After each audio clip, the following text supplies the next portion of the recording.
Сооротуучу Кудай. 3-апрель.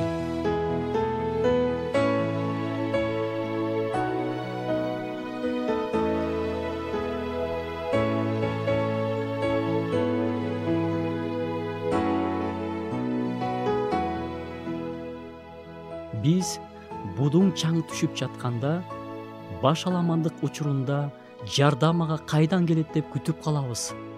Кудайдын сөзүндө жазылган: адамдар ар убакта Кудайдан үмүттөнгүлө, жүрөгүңөрдөгүнү анын алдына төккүлө. Анткени Кудай биздин баш калкалар жайыбыз, Кудай биздин оозубуздан сөз чыга элек деле бизге эмне керектигин билет. Бирок ал биздин ага кайрылып, жардам сурашыбызды күтөт жана жардам берүүгө даяр. Сыйынуу аркылуу сен сөздөрдү гана айтпастан, өзүңө эмоционалдык, руханий күч-кубат алып, кубаттанып каласың. Сыйынуу бул муктаждыктарды Кудайга санап берүү гана эмес, жүрөктөгү жарааттарды айыктыруу дагы.